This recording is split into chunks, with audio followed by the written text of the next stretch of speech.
우리가 어떨 때 일할 의욕이 이렇게 떨어집니까? 뭐 이렇게 피곤할 때, 또 뭐 바쁠 때, 또 몸이 아플 때, 또 이렇게 뭐 슬플 때, 뭐 사람마다 차이는 있겠지만은 이렇게 그 두려움이 임할 때 우리에게 의욕을 이렇게 상실하게 되어집니다. 요한일서 4장 18절 말씀 보면은 두려움에는 형벌이 있습니다. 이 두려워하는 자는 온전히 이루지 못하였느니라. 그러니까 두려움이 오게 되지면은 모든 희망이 그야말로 상실되게 되는 것이고, 그리고 의욕을 잃게 되어집니다. 학생에게 시험에 두려움이 오게 되어지면은 불면증에 걸리게 되는 것이고, 식욕이 이렇게 떨어지게 되는 것이고, 그리고 집중력이 이게 떨어지게 됩니다. 근로자에게 일에 대한 두려움이 있으면은 자신감이 없어지고, 그리고 소극적으로 일을 하게 되어집니다. 운동선수에게 시합에 대한 이런 두려움이 있으면은 자기의 실력, 능력을 100% 발휘하지 못하게 되어지지요. 우리 신앙생활에도 두려움이 임하게 되지면은 예배에 대한 사모함이 없어지는 것이고, 그리고 예배에 집중하지를 못하는 것이고, 그리고 우리가 찬송을 하고 기도하고 우리가 교회를 섬기고 봉사할 때에 내 마음속에 이런 넘치는 이런 열정, 에너지를 상실하게 되어지는 것입니다. 최근 우리 교회 교인들이 교회 다닌다는 이유 때문에 직장에서 불이익을 이렇게 당하고, 또 직장에서 불이익을 당할까 싶어서 노심초사 참 그 두려워하는 이런 자들을 바라볼 때에 참 목사로서 마음이 아프고, 어쩌면 우리 성도들 모두가 다 이렇게 마음 아파하는 일들이 아닌가. 참 우리에게 이 두려움이 없어질 수는 없지만은, 그러나 이 두려워하면은 우리가 두려움의 노예, 이렇게 종으로서 사로잡히게 되어집니다. 풍랑을 맞은 제자들에게 예수님이 찾아가셔서 말씀하십니다. 마가복음 6장 50절 말씀 보면은 예수께서 곧 그들에게 말씀하여 이르시되 안심하라, 내니 두려워하지 말라. 예수님께서 2000년 전에만 풍랑을 만난 제자들에게 말씀을 하실까? 오늘날은 뭐라고 말씀하실까? 오늘날도 가정에 풍랑이 있고 직장과 사업에 풍랑이 있고 참 우리 사이에 크고 작은 풍랑이 있을 때 예수님이 오셔서 뭐라고 말씀하실까? 두려워하지 말라, 내니 두려워하지 말라고 주님께서 우리에게 두려워하지 말라고 말씀하실 겁니다. 모세의 후계자 여호수아에게 하나님이 말씀하십니다. 여호수아 1장 9절 말씀 보면은 내가 너에게 명령한 것이 아니냐, 강하고 담대하라, 두려워하지 말며 놀라지 말라, 네가 어디로 가든지 내 하나님 여호와가 너와 함께 하시느니라. 출애굽의 이 위대한 이런 사명에 함께 동참했던 이 여호수아, 이제는 그 가나안 땅을 눈앞에 보고 참 이제는 요단강을 건너서 가나안 땅을 정복하게 되는 이런 사명이 있는 자에게 하나님이 뭐라고 말씀하시는가? 병력이 얼마나 많느냐, 또 무기가 얼마나 많으냐, 이런 것을 말씀하지 않고 두려워하지 말라는 거예요. 오늘날 사명이 있는 자에게 가장 큰 최대적이 무엇인가? 바로 두려움이라는 거죠. 두려움이 있으면은 그야말로 힘 한번 써보질 못하고 모든 것을 포기하게 된다라는 것입니다. 우리가 손자병법 보면은 지피지기 백전백승이라, 적을 알고 나를 알면은 백전백승이지만은 사실 적을 모르고 나를 모르면은 백전백패하게 되진다. 자, 그렇다면은 오늘 우리에게 왜 이렇게 두려움이 오는지, 이 두려움의 크고 작은 그 원인이 무엇인지, 그러면 나는 그 두려움에 대해서 어떻게 내가 임하는지, 오늘 우리 자신의 모습을 돌아보면서 오늘 두려움을 극복하는 우리 모두가 되기를 주님의 이름으로 부탁을 드립니다. 첫째, 이 두려움을 극복하기 위해서는 죄의 문제를 해결해야 된다.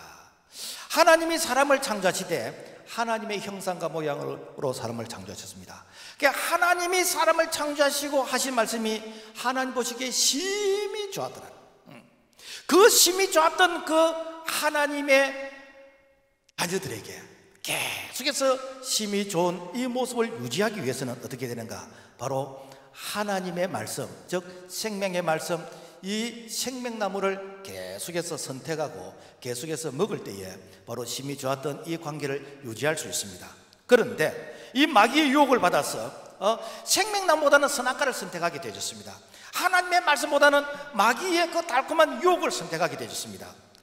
이때 어떻게 되는가? 창세기 2장 17절 선악을 알게 하는 나무 열매는 먹지 말라. 너가 먹는 날은 반드시 죽으리라 하시니라. 그런데 문제는 안 죽었어요.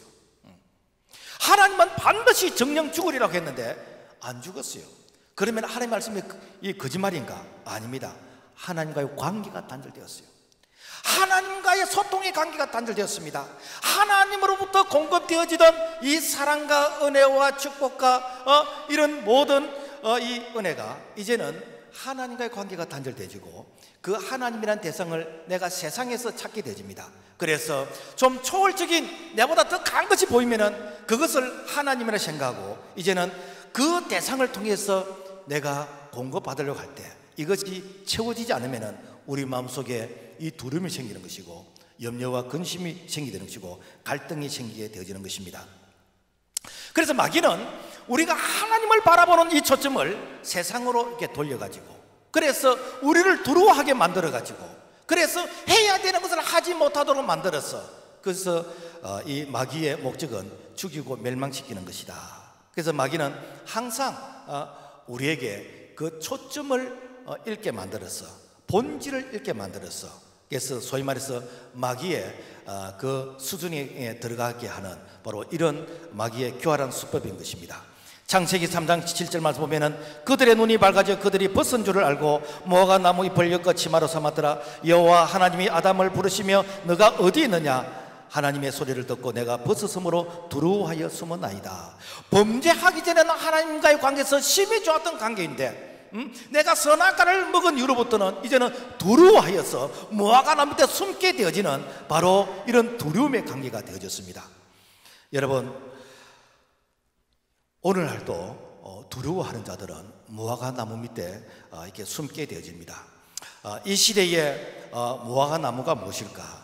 실제 이렇게 우리가 보는 무화과, 우리 교회도 무화과 나무가 몇 그루 있습니다만은 실제 그 밑에 가서 숨는 것인가? 아닙니다. 이 무화과는 상징적인 것인데 바로 오늘 우리가 위선의 가면을 쓰고 여기 가면은 나의 이 두려움을 해결할 수 있을 것인가?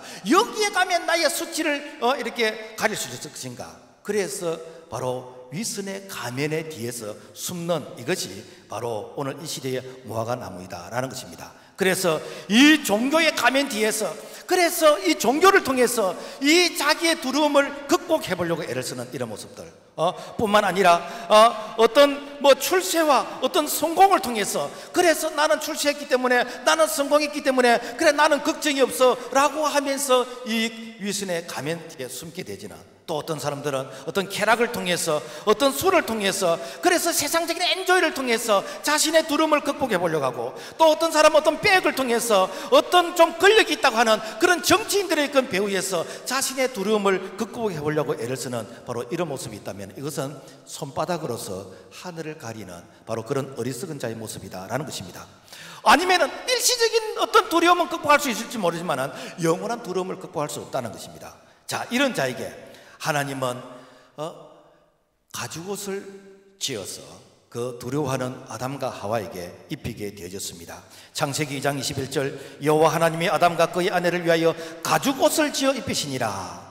아담과 하와의 부끄러움을 가려주기 위해서 짐승이 죽어야 됩니다. 짐승이 피를 흘립니다. 그리고 짐승의 그 가죽을 통해서 그 무화과 나무를 통해서 이제 부끄러운 부분을 가렸던 그 아담과 하와에게 근본적인 그 부분을 가릴 수 있도록 가죽옷을 지어 입히셨다라는 것입니다. 이 나무잎은 패션이 좋지 않으니까 그래서 하나님께서 민크 코트로 가죽 옷을 지어 입히시는가? 그게 아닙니다. 범죄하기 전에는 피 흘림이 없었어요. 범죄한 이후에 피 흘림이 있게 되었다는 거예요. 다른 말로 하면 아담 이후의 모든 사람들은 이 죄에 싸신 이 사망의 몸에 묶이기 때문에 바로 이 죄의 문제를 해결하기 위해서는 반드시 피 흘림이 있어야 된다. 피 흘림이 없으면 사함을 받지 못한다. 그래서 이 구약시대 보면은 이 아브라함 시대, 이 족장 시대는 제단을 통해서 이 피의 제사를 드리게 되었어요. 그리고 출애굽한 이 세대들은 광야에서 성막을 통해서 피의 제사를 드리게 되었습니다. 그리고 솔로몬이 성전을 지은 이후로부터는 이제는 성전에서 이 피의 제사, 희생의 제사를 드리게 되었습니다. 내 죄 때문에 누군가가 피를 흘리면서 죽어야 된다는데 바로 짐승이 대신해서 죽게 되었다는 것입니다. 자, 그런데 우리가 이 구약시대는 이 피 흘림의 희생의 제사를 통해서 우리의 두려움을 해결했는데, 그런데 이 피 흘리는 이 제사를 드리지 않을 때는 어떻게 되는가? 바로 두려움이 왔다라는 것입니다. 창세기 15장에 보면은 아브라함이 하나님 앞에 이제 희생의 제사를 드리게 되는데 15장 9절 말씀 보면은 여호와께서 그에게 이르시되 나를 위하여 3년 된 암소와 3년 된 암염소와 3년 된 수양과 산 비둘기와 집 비둘기 새끼를 취할지니라. 아브라함이 그 모든 것을 취하여 그 중간을 쪼개고 그 새는 쪼개지 아니하였으며 해질 때에 심히 두려워하더니 너는 정령이 알라 너 자손이 이방에서 객이 되어 400년 동안 너 자손을 괴롭게 하리라. 자, 여기서 반드시 피 흘림의 이 제사를 드리되, 그래서 3년 된 이렇게 암소와 그리고 암염소 뭐 수양 이렇게 다 이 큰 것은 쪼갰어요. 다른 말로 하면 큰 것은 죽였습니다. 피 흘림의 이런 쪼개매 이런 희생의 제사를 드렸습니다. 그런데 이 산 비둘기, 집 비둘기, 이 비둘기는 이게 덩치가 작아. 그래서 이 작은 것에 무슨 칼을 떼겠느냐, 인간적인 생각으로 그 집 비둘기는 죽이지 않았다라는 거예요. 오늘날 말하면 우리의 큰 죄는 하나님 앞에 희생의 제사를 드리는데 작은 죄는 이런 정도는 괜찮아, 이런 정도는 누구나 짓는 것인데 뭐 이런 거 가지고 내가 무슨 해결을 해. 바로 이런 자세는, 그래서 이 산 비둘기, 비둘기, 집 비둘기에는 이 쪼개지 않았어요. 그럴 때는가 솔개가 임했다. 다른 말로 하면 하나님이 받으셔야 될 그 제사를 하나님이 받지 않으시니까 이 악한 마귀 사탄이 바로 이렇게 제사를 받으시다는. 그래서 이 마귀는 우리에게 두려움을 주는 것이고 죽이고 멸망시키는 것이 마귀의 목적인데, 그 솔개가 임한 이후로부터 이 아브라함에게 두려움이 임하게 되었습니다. 그래서 해질 때 심히 두려워하더니 그 두려움의 형벌이 무엇인가? 자, 너의 자손이 이방에서 객이 되어 400년 동안 너 자손을 괴롭게 하리니 무엇입니까? 하나님 앞에 희생의 제사를 드리지 않았던 이렇게 산 비둘기, 집 비둘기, 바로 그 사건 때문에 아브라함의 후손이 400년 동안 애굽에서 객이 되어서 이제 이방인을 섬기게 되지는 그런 형벌을 경험하게 되어진 것입니다. 여러분, 오늘 우리가 드려지는 이 예배, 하나님이 받지 않으시는 이 예배는 여러분 솔개가 임한다는 거예요. 다른 말로 하면 우리가 하나님께 드려지는 이 예배가 성령과 진리로 예배가 드려지는데 하나님이 안 받으시면 이 마귀가 사탄이 받음으로 말미암아 이 마귀가 사탄이 우리의 마음을 그야말로 점령하게 되는 것이고, 그리고 마귀의 종이 되어서 마귀에게 인질로 잡히는 바로 그런 모습이 될 수 있다라는 것입니다. 여러분, 이 두려움이 얼마나 무슨 죄인가 하면은 2차 세계대전 때 이 전쟁에 나가서 죽은 미국의 이 청년들, 이 남자들이 한 30명 정도 된대요. 그런데 배후에서 내 사랑하는 아들을 전쟁터에 내보내고 내 남편을 전쟁터에 내보내고 배후에서 이 두려움 때문에 그래서 두려움의 합병증 때문에 죽은 사람이 얼마나 되는가? 바로 100만 명이 되어진다라는 것입니다. 그래서 이 두려움은요, 여러분 우리의 삶에 엄청난 그런 고통을 갖다 주는 것이요. 의학적인 상식입니다만은 모든 병의 70%가 이 스트레스에서 온다. 그리고 심장 질환의 75%가 이 스트레스와 관련되어 있다. 그래서 이 스트레스를 받게 되면은 여러 가지 합병증이 생기는데 뭐 당뇨, 고혈압, 천시, 소화성 이렇게 뭐 궤양, 뭐 비만, 우울증, 수면 장애, 공포, 불안, 신경성 피부염, 암 등등 뭐 이렇게 이 두려움, 이 스트레스가 모든 질병을 유발한다는 거예요. 제가 그 원종수 박사 세계적인 암의 그런 전문가인데 그분이 전에 제가 한 10년 전이든가 그 동영상에 그 세미나 했던 내용을 제가 이렇게 본 적이 있는데 그때 이런 얘기를 하더라고요. 암이 왜 생기는지 모른대요. 그러나 의학적으로 특지만큼은 확실하게 이렇게 발견이 되겠대요. 그건 무엇인가? 흡연, 담배를 많이 피우게 되면은 암이 생길 확률이 높다. 두 번째는 무엇인가? 스트레스래, 스트레스. 오늘 내가 암이 생기다는 것은 7년 전을 거슬러 올라가면 7년 전에 아주 충격적인 그런 내가 스트레스를 받았다. 일반적인 스트레스는 우리 몸이 다 극복해내는데 아주 충격적인 그런 스트레스를 받았을 때 이것을 극복하지 못하면 이것이 나중에 이렇게 그 돌연변이의 그런 세포가 되어져서 바로 암세포가 되어진다라는 것입니다. 여러분, 이렇게 두려움은 우리를 영적으로, 정신적으로, 육체적으로 그야말로 엄청난 이런 고통을 안겨주게 되어지는데, 누가 우리의 두려움으로부터 해방해 줄 수 있겠습니까? 누가 우리의 두려움으로부터 우리의 문제를 해결해 줄 수 있겠습니까? 그런데 성경은 예수 그리스도 그분께서 우리의 모든 이 두려움 문제를 해결해 주신다는 것이죠.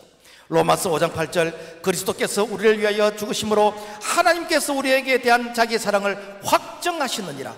그러면 이제 우리가 그의 피로 말미암아 의롭다 하심을 받았으니, 우리의 이 죄로부터 오는 이런 모든 두려움을 예수님께서 십자가에서 테텔레스타이 다 이뤘다. 너의 과거의 죄, 현재의 죄, 미래의 죄, 마귀 사탄이 너를 향해서 정죄하고 너를 향해서 공격하는 이 모든 죄값을 내가 십자가에서 다 갚았다. 이것이 하나님의 사랑이라는 것이죠. 그래서 누구든지 예수도 그분 십자가에서 날 위해서 피 흘려 죽으신 그분을 믿게 되지면 예수도 그분의 죽음이 나의 죄된 죽음이 되는 것이고, 그분이 죽은 지 살만에 부활하신 그 부활을 통해서 우리가 새 생명을 얻게 되지는 이 놀라운 은혜가 바로 하나님이 우리를 이처럼 사랑하신 그 사랑의 증거이다라는 것입니다. 그래서 마귀가 제일 무서워하는 게 무엇인가? 바로 피라는 것이죠. 레위기 17장 11절, 육체의 생명은 피에 있음이라 생명의 피에 있으므로 피가 죄를 속하느니라. 그래서 이 마귀는요, 이 예수 그리스도 그분의 보혈의 피, 이 피를 무서워한다는 거예요. 그래서 억만 가지 재앙이 있다 할지라도 예수 그리스도 그분의 보혈의 피가 다 덮어버리면은 그야말로 이 죄가 보이질 않는다는 것이죠. 요즘은 이 성경책이 이렇게 검색입니다. 검색이요. 그런데 옛날에 제가 기억하기로 한 80년대 이전에는 이 성경책 가의 테두리가 전부 다 빨간색이었어요. 왜 빨간색이었을까? 성경에서 피를 뽑아버리면요, 이 성경은 윤리와 도덕이고 이스라엘의 그냥 역사책이 되어버립니다. 그래서 이 성경은 바로 피의 말씀이라고요. 그만큼 피가 중요하다는 것이죠. 그런데 언제부턴가 피보다도 금을 좋아하면서부터 이 금으로 이렇게 이 도배를 해버린 것 같아요. 여러분, 예수 그리스도께서 십자가에서 피 흘려 죽으시고 그분께서 우리에게 이렇게 의의 옷을 입혀 주셨는데, 바로 그것이 무엇인가? 바로 우리에게 예수 그리스도의 옷이라는 것이죠. 그래서 로마서 13장 14절, 오직 주 예수 그리스도로 옷 입고, 구약 시대에는 이 에덴 동산에서는 짐승을 잡아서 그 피를 흘려서 가죽옷을 지어 입혔다면, 이제는 어린 양 대신 예수 그리스도 그분께서 피 흘려 죽으시고 우리에게 가죽옷보다도 영원한 옷, 예수 그리스도 그분의 의의 옷을 우리에게 입혀주심으로 말미암아 그분의 옷을 입고 있으면 마귀가 우리를 공격하되 바늘구멍 하나 이렇게 공격할 틈이 없는 바로 예수 그리스도 그분으로 말미암아 우리가 얻게 되는 줄로 믿습니다. 그래서 히브리서 10장 19절, 그러므로 형제들아 우리가 예수의 피를 힘입어 성소에 들어갈 담력을 얻으나니, 예수 그리스도 그분의 이 보혈의 피, 그분의 옷을 입게 되어지면 우리가 당당하게 하나님 앞에 나갈 수 있는 것이고, 우리가 당당하게 천국 갈 수 있는 것은 예수 그리스도 그분께서 우리의 모든 억만가지의 죄를 다 도말해 주시고 우리를 어렵다 해주시는 그런 은혜 안에 거하게 되는 줄로 믿습니다. 그 다음에 우리가 두려워하지 않기 위해서는 환경을 보지 말라는 것이죠. 마태복음 14장에 보면은 베드로가 물 위를 걸었던 이 사건이 있습니다. 그런데 베드로가 계속 물 위를 걸은 게 아니에요. 한 번에 예수님께서 이렇게 제자들에게 배를 타고 너희들이 먼저 갈릴리로 이렇게 배를 타고 먼저 건너가라, 나는 따로 좀 기도해야 되겠다. 그런데 이 갈릴리로 배를 타고 가는데 밤 한 10시쯤이 되어서 풍랑이란 풍랑이. 원래 이 갈릴리 지역에는요, 그 헐몬산하고 지중해하고 그 지역에서 이 찬바람하고 따신 바람하고 이게 그 기후 현상이 생겨가지고 이 풍랑이 자주 일어나요.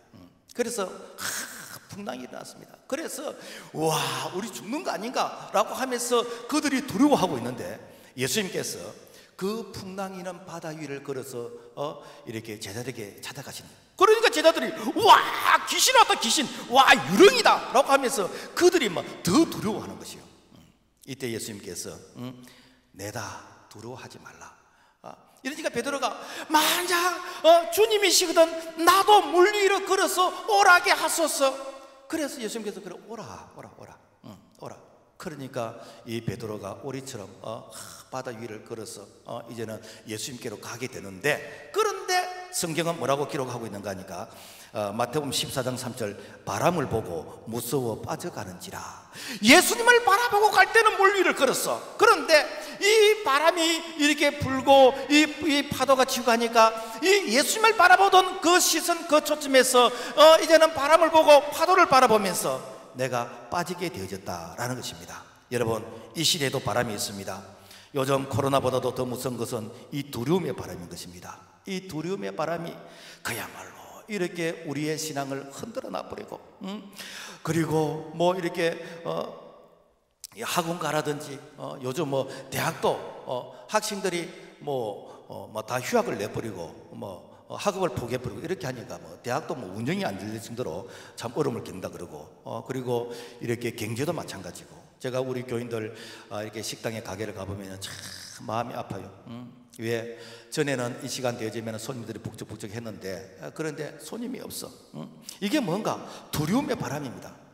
여러분, 실제로 여러분요, 오늘 우리가 코로나보다 더 무서운 그런 이렇게 질병들이 우리 주변에 많이 있습니다. 여러분요, 제가 지난주도 말씀을 드렸지만은 한 해에 이게 자살한 사람들이 13,000명이 넘어요. 그러면은 하루에 40명이 이게 자살하는 사람입니다. 여러분, 얼마나 두려운 겁니까?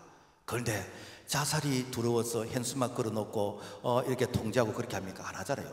여러분, 감기 여러분 1년에 2,300명씩 죽습니다. 여러분, 이렇게 코로나보다도 6배 더 이렇게 치사율이 더 높습니다. 그런데도 여러분 감기 때문에 두려워했습니까? 그런데 오늘 우리가 이 코로나의 이 바람을 인해서 그야말로 쓰나미가 불고 있어요.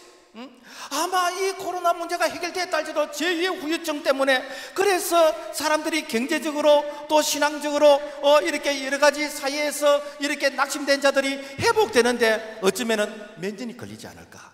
이것 때문에 제2의 후유증의 그런 참 고통과 어려움을 겪는 자들이 일어나지 않을까. 왜? 두려움에는 형벌이 있기 때문에. 미국의 샌프란시스코에 가면은 그 금문교라고 있는 다리가 있는데, 그 다리는 1930년대 그때 그 다리를 이렇게 건설하게 되어 있습니다. 그런데 그 다리가 남해대교나 우리가 이렇게 강한대교처럼 이게 그 바다 위를 이렇게 뭐라 그럽니까? 현수교로 이렇게 해놨잖아요. 그런데 1년에 한 23명 정도 떨어져서 죽는다는 거예요. 그래서 어떻게 떨어져 죽는 인부들의 이런 생명을 이렇게 안전하게 보호를 할 것인가? 그 밑에 그물을 쳤대요. 그물. 요즘은 이제 공사하면 다 이렇게 안전망 이제 그물을 다 치잖아요. 우리 교회도 빈센트 할 때 이렇게 그물로 이렇게 치더라고요.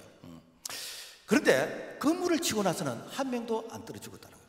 뭔가 내가 떨어져도 이 그물이 안전하게 받쳐줄 것이다 라는 그런 마음의 이 안정, 이 마음에 이 두려움, 불안감이 없으니까 이 그물을 통해서 이제 이 안전사고가 일어나지 않더라고요. 여러분, 오늘 우리가 나는 떨어지면 죽는다는 이런 두려움을 가지게 되지면요, 여러분, 우리에게 그야말로 떨어지는 그런 이 참 고통 또 그런 절망을 경험하게 되는데, 나는 떨어져도 주님이 받쳐주신다.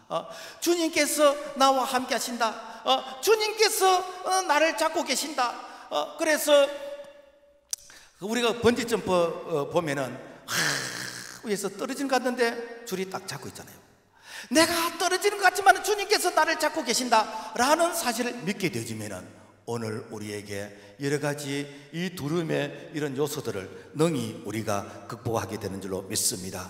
민수기 13장에 보면은 이 출애굽한 이스라엘 백성들이 가나안 땅에 그 12명의 그런 정탐꾼을 보내게 되어집니다. 근데 10명이 와서 이제 보고를 하기를 이게 부정적인 보고를 합니다. 그야말로 악평을 합니다. 와, 우리가 가서 봤는데 거기에 보니까 이 아낙 자손이 있는데 그들은 아주 거인들이라. 그런데 우리는 거기에 비하면은 이 메뚜기 같다. 우리는 죽었다라고 하면서 그 말을 들었던 사람들이, 백성들이 함께 우리가 죽었다, 차라리 우리가 애굽 땅에 죽었으면 좋았을 것을, 우리가 이 광야에서 죽는 것이 더 낫겠다, 이 가나안 땅에 들어가 죽는 것보다도 우리가 차라리 여기서 죽는 것이 훨씬 낫겠네라고 했던 이런 사람들, 그런 사람들은 다 광야에서 죽었습니다. 민수기 14장 37절 곧 그 땅에 대하여 악평한 자들은 여호와 앞에서 재앙으로 죽었고 너희들은 가나안 땅에 들어갈 자격이 없어. 너희들은 이렇게 가나안 땅에 대해서 너희들이 원망하고 불평하고 너희들이 두려워했기 때문에 너희들은 들어갈 수 있는 자격이 없어. 그들은 광야에서 다 죽게 되었습니다. 똑같은 이렇게 환경을 봤는데도 여호수아 갈렙은 아니다, 두려워하지 말라, 여호와께서 우리와 함께 하신다, 그 땅은 심히 아름다운 땅이다, 가연척과 꿀이 흐르는 땅이다, 올라가서 지하자, 그들은 우리의 밥이다 라고 고백했던 그 여호수아 갈렙은 그 가나안 땅을 들어가서 정복하게 되어진 것입니다. 무엇이지요? 두려움이 막고 있는 것이고, 두려움을 극복하게 되지면 하나님이 약속하신 언약의 축복을 성취하게 되어진다라는 것입니다. 그러므로 말미암아 믿음의 이렇게 이 대가들은 똑같은 두려움인데도 불구하고 그 두려움을 극복을 했어요. 여러분, 다윗이 그냥 뭐 순탄하게 왕이 되고 다윗이 순탄하게 하나님의 마음에 합한 자의 그런 이렇게 모습으로 살았습니까? 아닙니다. 다윗만큼 많이 쫓겨다니면서 참 이렇게 죽음의 위기를 겪은 자가 여러분 누가 있겠습니까? 그런데 다윗은 그럴 때마다 나의 힘이신 여호와여, 하나님께 참 이렇게 기도하면서 이 두려움을 극복해 가는데, 시편 18편 6절에 보니까 내가 환난 중에서 여호와께 아뢰며 나의 하나님께 부르짖으니 그가 그의 성전에서 내 소리를 들으시며 그의 앞에서 나의 부르짐이 그의 귀에 들려도다. 내가 힘들고 어렵지만은, 그렇지만은 내가 하나님께 부르짖고 기도했더니 하나님께서 내 기도를 들으시고 그 두려움으로부터 나를 능히 이렇게 이기게 하시는 그런 은혜 안에 거한 자가 바로 다윗 될 수 있었던 그 비결이 있다라는 것입니다. 여러분, 이 두려움은요 마귀가 주는 것입니다. 그래서 마귀를 대적해야 됩니다. 자, 그런데 이 마귀가 여러분 뭐 험상궂은 드라큘라처럼 이렇게 우리가 눈으로 볼 수 있는 그런 모습으로 이 마귀가 오면은 우리가 마귀를 대적할 수 있겠는데, 마귀는 인격이요, 마귀는 생각을 통해서 들어오게 되는 겁니다. 자, 그렇다면은 마귀가 들어오는 통로가 무엇인가? 바로 죄라는 이 통로를 통해서 마귀가 들어오게 되는 것입니다. 우리가 일반적으로 짓는 죄들은 전부 다 몸 밖으로 짓는 죄들이요. 그래서 뭐 싸움하고 거짓말하고 도둑질하고 그 다음에 뭐 이렇게 쾌락을 즐기고 뭐 질투하고 이런 것들이 전부 다 뭔가 몸 밖으로 다 볼 수 있는 이런 이게 모양으로 죄를 짓게 되어지는데, 그런데 우리가 마음으로 짓는 죄가 있습니다. 마음으로 살인하고, 마음으로 간염하고, 마음으로 폭력하고, 마음으로 복수하고, 마음으로 정오하고, 이것은 사람들은 못 봅니다. 하나님만 볼 수 있는 것이요. 그래서 예레미야 17장 9절의 말씀 보면 만물보다 거짓되고 심히 부패한 것은 마음이라 누가 능히 이를 알리오마는, 사람들은 모르는 거예요. 그런데 마귀는 그 마음을 아는 거예요. 그래서 그 마음속에 마귀가 좋아하는 메뉴, 마귀가 좋아하는 그런 생각을 가지고 있을 때 마귀가 바로 그 마음, 그런 생각을 이 루트 통로를 통해서 들어가게 되는 것이죠. 요한복음 13장 2절 말씀 보면은 마귀가 벌써 시몬의 아들 가룟유다의 마음에 예수를 팔려는 생각을 넣었더라. 생각을 넣었더라. 왜 하필이면은 제자들이 많은데 그 가룟유다의 마음속에 예수를 팔 생각을 넣었을까? 그 이유가 무엇일까? 요한복음 12장에 보면은 한 여인이 300데나리온, 1데나리온이 그 당시 노동자의 하루 품삯이었어요. 그럼 300데나리온 그러면은 한 1년 연봉에 해당되는데, 뭐 그때 당시는 뭐 직장이 뭐 이렇게 규칙적인 직장이 없던 그런 시대를 생각하면은 한 여인의 일평생 모았던 그런 자기의 어떤 그 자산이라고 할 수 있습니다. 이것을 이 예수님의 발에 붓고 머리 들어서 이제 그 예수님의 발을 이렇게 씻게 되집니다. 이것은 주님의 장례를 위해서 이제 이렇게 했는데, 그런데 이 모습을 누가 봤는가? 옆에서 가룟 유다가 지켜봤어요. 가룟 유다가 지켜보면서, 아니 이렇게 많은 돈을 왜 허비를 하느냐? 이걸 팔아서 가난한 사람들에게 주었더라면은 이렇게 이 구제하고 훨씬 도움이 될 것인데 왜 이것을 허비하느냐라고 하면서 막 거기서 자기가 이렇게 가난한 사람들을 이렇게 돕는 그런 어떤 실천자인 것처럼 자기 생식을 이렇게 드러내는 것이요. 그런데 성경은 뭐라고 기록했는가? 실상은 도적이라. 그 돈을 훔쳐가기 위해서 그렇게 그 위선에 그런 말을 했다라는 것입니다. 그러니까 마귀가 아는 것이요, 너는 말하고 네 마음하고 달라. 너는 실제는 이게 탐심이 있는, 이것이 탐욕이 있는, 이것을 훔쳐가려고 그랬지. 바로 그 마음이 무엇인가? 마귀가 좋아하는 루트의 그런 마음이었다라는 것입니다. 그래서 성경은 탐심은 우상숭배라 그랬어요. 왜 탐심이 우상숭배인가? 이것은 이것만 있으면 된다는 것입니다. 그러니까 이것만 있으면 하나님께 기도하지 않아도 되고, 이것만 있으면 걱정이 없다. 그래서 이것이라는 이것이 무엇인가? 바로 우상이라는 것이죠. 그래서 이 탐심, 바로 이것만 있으면 된다는 이것 때문에 하나님도 필요 없고, 그래서 내가 기도하고 예배하는 거, 이런 것들은 그야말로 좀 답답한 사람들이 하는 것이고, 내 같은 이런 사람은 안 해도 돼 라고 하는 사람들은 이것 때문에 안 해요. 이것 때문에.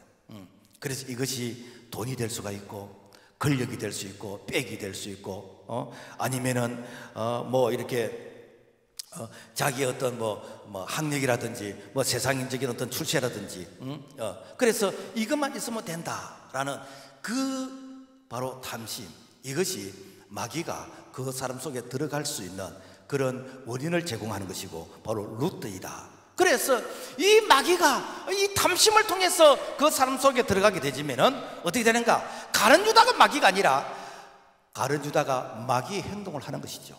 오늘 우리 마음속에 마귀가 들어오면은 내가 마귀가 아니고, 내 남편이 마귀가 아니고, 내 옆에 있는 사람이 마귀가 아니고, 그 사람이 마귀의 행동을 하는 것이죠. 왜? 그 사람 생각 속에 마귀가 들어가 있기 때문에. 우리의 믿음과 신앙은 오직 하나님의 말씀, 오직 하나님 중심, 주님 피로 값주고 몸된 교회가 중심이 될 때에 이 마귀는 아무리 참 노크를 해도 바늘 구멍 하나 틈을 탈 그런 기회가 없게 될 줄로 믿습니다. 자, 1860년대 미국이 남북 전쟁을 할 때, 이때 링컨이 기도를 합니다. 하나님, 북군의 승리를 통해서 노예 해방이 되게 하시고 빨리 이 전쟁이 종식되게 해달라고 막 이렇게 기도합니다. 그랬더니 강요들이 각하, 하나님이 북군 편이 되어달라고 기도를 하겠습니다 라고 하니까 이 링컨이 이런 말을 했습니다. 하나님이 우리 편이 되어달라고 기도하지 말고 우리가 하나님의 편이 되게 해달라고 기도하라, 이 말이에요. 이 좀 비슷한 말 같지만은 하나님이 내 편이라는 것은 이기적인 생각이에요. 하나님이 내 편이 되어주실 이유가 뭡니까? 그런데 내가 하나님 편이 되어지면은 하나님이 내 편이 되어주시는 것이죠. 바로 이 사실을 실행한 자가 누군가? 다윗입니다. 그래서 시편 118편 6절에서부터 쭉 말씀 보면은 여호와는 내 편이라 내가 두려워하지 아니하리니 여호와께 피하는 것이 사람을 신량보다 나으며 여호와께 피하는 것이 고관들을 신량보다 낫도다. 그러니까 다윗이 하나님은 내 편인데 왜 내 편이냐? 내가 이렇게 사람을 신뢰보다 여호와를 내가 더 신뢰하고, 내가 고관들을 신뢰보다 내가 하나님을 더 의지하게 되니까 하나님은 내 편이 되어주시더라 라는 것입니다. 오늘날도 마찬가지입니다. 우리가 이렇게 사람 의지하지 않고 우리가 환경 의지하지 않고 우리가 하나님을 의지하게 되면은 하나님도 우리의 편이 되어주셔서 하나님께서 우리의 그림자같이 동행하시면서 오늘 우리의 소망이 부끄럽지 않도록 우리에게 은혜를 주신 줄로 믿습니다. 그래서 다윗은 나의 힘이신 여호와여 내가 주를 사랑한다고 고백을 했습니다. 여러분, 마귀는 이렇게 두려워한 자에게 들어가서 그래서 이 두려움을 통해서 그야말로 하나님과 관계를 이렇게 단절시켜버리고 사람과의 관계를 단절시켜버리고 마귀의 종이 되게 합니다. 그래서 두려움은 절대로 하나님이 주시는 것이 아니에요. 디모데후서 1장 7절 하나님이 우리에게 주시는 것은 두려워하는 마음이 아니라 그랬습니다. 요한일서 4장 18 두려움에 형벌이 있다고 그랬습니다. 왜 그렇지요? 이거는 하나님께서 허락하신 부분이 아니기 때문에. 그래서 우리 마음속에 두려움이 들어오게 되지면은 이 두려움이 없어질 때까지 기도하는 것입니다. 이 두려움이 사라지고 우리 마음속에 평안이 올 때까지 우리가 기도하는 것입니다. 왜? 이 두려움의 영을 걷어내면서, 그러면서 하나님의 영 성령이 우리 속에 임할 수 있도록 우리가 그래서 쉬지 않고 기도하는 것이고, 그래서 골방에서 기도하는 것입니다. 우리가 욥기서를 보면은 그 욥은 당시에 동방의 의인이라고 그랬어요. 이 욥기의 전체 주제가 뭔가 하면은 의인이 왜 고난을 당할까? 의인이 고난을 당하는 것에서 이유를 모르겠다는 거예요. 일반적으로 우리가 말하면은 우리가 예수 잘 믿고 신앙생활 잘하면은 고난이 없다라고 생각하잖아요, 그죠? 그런데 이 욥은 당시 하나님이 인정하는 내 종 욥, 그러면서 하나님께서 인정하신 자였어요. 그런데 욥이 엄청난 시련과 고난을 당하게 됩니다. 자, 그렇다면은 욥이 그렇게 시련과 고난을 당했던 이유가 무엇인가? 그 이유가 성경에 기록되어 있습니다. 욥기 3장 25절 말씀 보면은 내가 두려워하는 그것이 내게 임하고 내가 무서워하는 그것이 내 몸에 미쳤구나. 나에게는 평안도 없고 안일도 없고 휴식도 없고 다만 불안만 있구나. 무슨 얘기인가? 하나님께서 욥에게 복을 주셨어요. 양이 7,000마리입니다. 낙타가 3,000마리입니다. 소가 500길입니다. 1,000마리입니다. 암나귀가 500마리입니다. 그러면은 이 짐승들을 돌보는 이 종들은 얼마나 많겠습니까? 그러면은 이 짐승들이 풀을 뜯고 이 짐승들을 이렇게 관리하는 그런 가축과 이 초지는 땅은 얼마나 많았겠습니까? 그런데 이 욥이 하나님께서 내게 복을 주는데 내가 이걸 관리 잘 못해가지고, 그래서 이 양들과 소들과 이런 낙타들이 없어지면 어떻게 하지? 일어나지 않을 것에 대해서 내가 두려워하면서 염려하면서 걱정했다는 거예요. 지금 말하면은 내가 사업이 잘 되고 내가 직장생활 잘하고 우리 가정이 행복한데 만약에 내 남편이 암 걸리면 어떻게 하지? 만약에 우리 가족이 교통사고 나면 어떻게 하지? 만약에 내 남편이 직장에서 이렇게 황당하게 퇴직을 당하면 어떻게 하지? 만약에 우리 가정에 우환이 오면 어떻게 하지? 일어나지 않을 것에 대해서 내가 미리 걱정하는 바로 이 마음이 바로 욥이 두려워하면서 걱정했다. 그러니까 마귀가 딱 보니까 와, 이거는 내가 좋아하는 칼라인데, 그러니까 마귀가 그 마음 속에 들어가게 되는 것이에요. 그러니까 이 욥이 엄청난 시련과 고난을 겪게 됩니다. 그러면서 이 욥이 부활의 신앙을 가지게 되는 것이요. 내가 죽어도 육체 밖에서 하나님을 볼 것이라. 그러면서 이 욥의 이 신앙이 정금처럼 되어지는 그런 단련된 이후에 나중에 욥기 42장에 가면은 하나님께서 곱하기로 해서 전부 다 회복시켜 주시는데, 오늘 우리는 이런 욥의 시련을 겪지 아니하고 하나님이 주시는 은혜가 날마다 은혜 위에 은혜가 되어지는 그런 삶을 살아갈 수 있기를 주님의 이름으로 부탁을 드립니다. 노먼 빈센트 필 박사가 쓸데없는 걱정이라는 이런 연구 자료에 이런 내용이 있습니다. 실제로 일어나지 않는 것을 한 40% 이렇게 걱정한다는, 또 지나간 과거의 사건을 30% 걱정한다는 거예요. 그리고 별로 신경 쓰지 않아도 될 것을 22% 걱정해요. 그러면 92%는 걱정 안 해도 되는 것들이에요. 그런데 그 8% 중에서 내가 걱정해도 내가 해결할 수 있는 것들이라, 이거는 4%예요. 그러면 실제 내가 해결할 수 없는 건 뭔가? 4%밖에 안 돼요. 그러니까 96%는 걱정 안 해도 되는 것들인데, 걱정 안 해도 되는 것들을 내가 걱정하니까 어떻게 되는가? 그야말로 마귀가 나를 갖고 놀게 되어지는 바로 그런 존재가 되어진다라는 것입니다. 그래서 성경은 너희 염려를 다 주께 맡기라 그랬습니다. 그리고 건신하라 깨어라 너희 대적 마귀가 우는 사자같이 두루다니며 삽길 잘 찾는다 그랬습니다. 왜 사자가 우는 사자로서 나타나고 있습니까? 이 동물의 세계에서는요, 이 밀림에서 사자가 어르릉 하고 이렇게 울게 되지면은 그 주변에 있던 이 작은 이 동물들이 완전히 얼어버린대. 그러니까 이 사자 울음소리를 들었던 이런 이 동물들은 오금이 저려가지고 막 이렇게 몸이 이렇게 마비가 돼버려요. 제가 그 인터넷에서 보니까 이런 글이 있더라고요. 이 코프라가 저 나무 위에 있는 저 다람쥐를 어떻게 잡는가? 이 나무에 이 다람쥐가 막 이게 다니다가 땅에 있는 이 코프라하고 눈이 딱 맞는 거예요.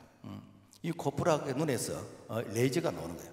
실제 레이저 나온 게 아니고 그러니까 이 코프라가 이 다람쥐를 딱 보니까 이 다람쥐가 딱 얼어가지고 움직이지를 못하나 움직여. 그래가지고 한참 굳어 있다가 떨어져 버리는 거예요. 왜 그런가? 사실은 코프라를 안 보면은 다람쥐가 얼마나 나무를 잘 탑니까?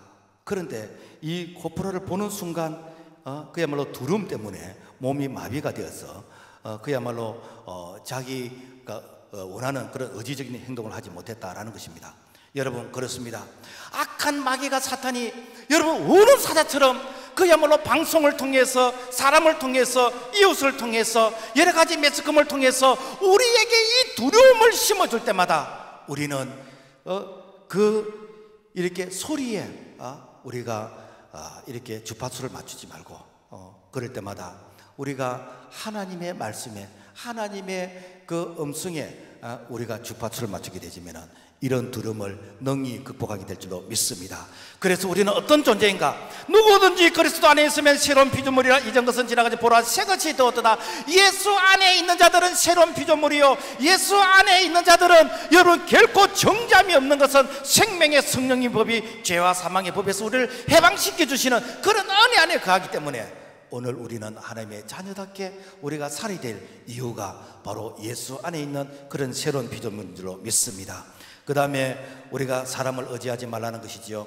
이 사무엘상 17장의 말씀 보면은 이스라엘과 이 당시 블레셋 나라와 전쟁을 합니다. 그래서 주로 블레셋이 이스라엘을 그야말로 점령하게 되는 것이고 괴롭히게 되는 것이요.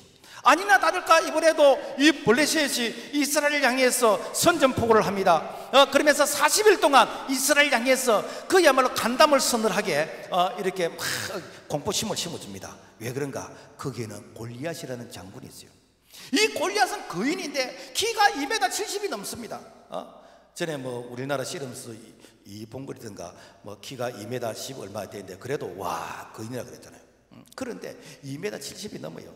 거기다가 몸집이 있고 거기다가 이렇게 칼이나 이 창을 들었을 때 사람들이 그 앞에 서면요 오금이 그렇게 저리게 되는 겁니다. 그러니까 이스라엘 군인들이 이스라엘 백성들이 머리를 쳐박고 눈을 맞추지를 못하는 거예요. 이때에 이 다윗이 속에 어분이 일어납니다. 다윗 속에 있는 기름부음에 이 성령의 어분이 일어나는 거예요. 도대체 네가 누군데 사실은 하나님의 여호와의 이름을 네가 욕되게 하느냐라고 하면서 이 다윗이 이제 골리앗 앞에 나가게 됩니다. 자, 이때 다윗이 뭐라고 말하는가? 사무엘상 17장 45절 보면은 다윗이 블레셋 사람에게 이르되 너는 칼과 창과 단창으로 내게 나오거니와 나는 만군의 여호와의 이름으로 네가 모여가는 이스라엘 군대의 하나님의 이름으로 나아가노라. 너는 무기를 가지고 나오지만은 나의 백그라운드는 하나님이야. 하나님이 나와 함께 하셔. 나는 하나님의 이름으로 내게 나아가노라 라고 하면서 그러면서 되는가?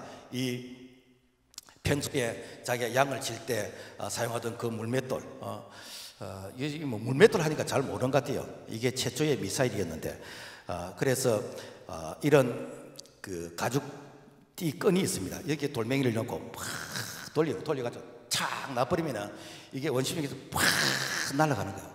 그런데 요즘 미사일은 다 거기에 이렇게 컴퓨터가 있어가지고 이게 뭐 오차 범위가 1m 이내라고 뭐 하고 그렇게 하는데 그때 당시 무슨 뭐 거기에 센서가 있었겠습니까? 그렇지만은 하나님을 의지하게 될 때에 그 돌멩이 하나도 그야말로 목표를 향해서 이렇게 정확하게 명중을 하게 되더라라는 것입니다. 여러분 그렇습니다.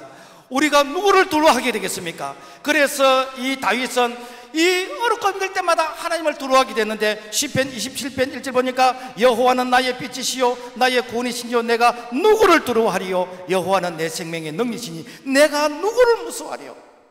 여러분 우리가 누구를 무서워하겠습니까?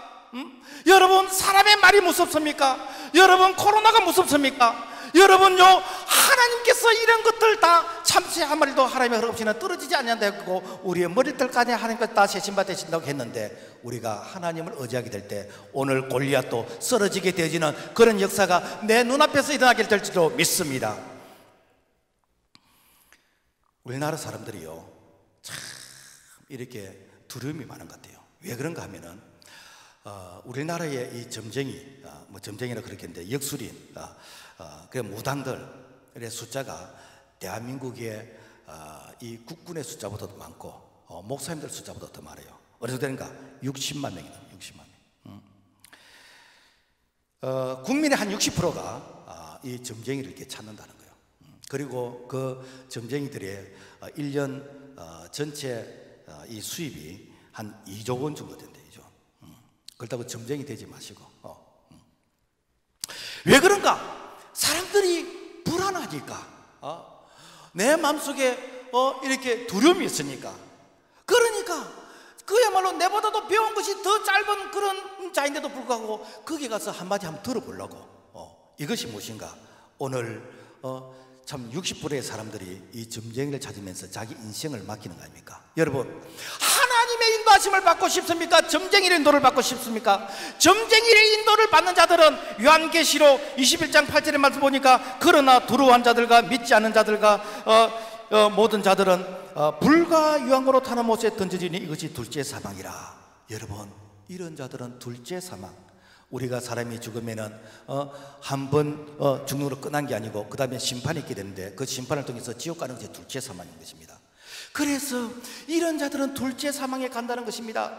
그렇지만은 우리가 하나님의 사랑 안에 거하길 때에 요한일서 4장 18절 사랑 안에 두려움 없고 온전한 사랑이 두려움을 내쫓는다 그랬습니다. 우리가 하나님의 사랑 안에 있게 될 때에 이 두려움을 극복하게 되는 것이고 하나님께서 우리를 사랑하시되 끝까지 사랑하시는 그런 은혜 안에 가게 될 줄로 믿습니다. 말씀을 정리하겠습니다. 그동안 우리는 얼마나 하나님을 신실하게 믿었습니까? 아니, 얼마나 우리는 사람을 많이 의지했습니까? 사람은 믿음의 대상이 아닙니다. 여러분, 성경 어디에도 사람을 믿으란 말이 없습니다. 그런데도 불구하고 우리는 대화 중에서 내만 믿어라, 아빠만 믿어라, 나만 믿어라, 나만 믿고 따라오너라. 여러분, 믿음의 대상이 아닙니다. 성경은 우리에게 말씀하고 있습니다. 이사야 2장 21절 너희는 인생을 의지하지 말라. 그의 호흡은 코에 있나니 셈할 가치가 어디에 있느냐. 우리는 5분 후에를 몰라요. 그렇지만 알파고 오메가 되시고 시작과 끝이 되시는 하나님, 그분께서 우리와 함께 하시겠다고 그랬어요. 우리가 그분을 신뢰해야 됩니다. 그래서 우리의 믿음은 오직 하나님, 그래서 오직 말씀이 되어야 됩니다. 그리 할 때에 여러분, 오늘 우리에게 정말 여러 이렇게 참 부정적인 이런 소식, 그런 얘기들, 그런 가운데서 우리가 마음을 뺏기지 아니하고 우리가 주님 바라보면서 생명의 말씀을 우리가 믿고 신뢰할 때에 생명의 역사가 일어난 줄로 믿습니다. 민수기 14장 28절 내 귀에 들린 대로 내가 너에게 해주겠다 그랬습니다. 여러분, 우리가 무슨 말로 하나님의 귀에 들리게 하겠습니까? 내가 원망하고 불평하게 해야 되겠습니까? 내가 신세타령해야 되겠습니까? 내가 이제 죽겠다고 해야 되겠습니까? 오늘 우리는 여호수아 갈렙처럼 과연 적과 꿀이 흐르는 땅이다, 여호와께서 우리와 함께 하신다, 올라가서 지하자, 그들은 우리의 밥이다 라는 이 고백을 통해서 이 어른, 이 시련과 이 시국의 이 난간을 잘 극복하셔서 그래서 정말 이 코로나의 이 후유증에 시달리지 않는 오늘 우리 모두가 되기를 주의 이름으로 부탁을 드립니다. 하나님 아버지, 감사합니다. 우리 예수님께서 세상에서 너희가 환난을 당하나 담대하라, 내가 세상을 이겼다고 말씀했습니다. 승리하신 예수님, 그분 바라보면서 참 역경과 시련을 극복해 갈 수 있도록 우리에게 믿음 위에 믿음을 다하여 주시옵소서. 예수 이름으로 기도합나이다. 아멘.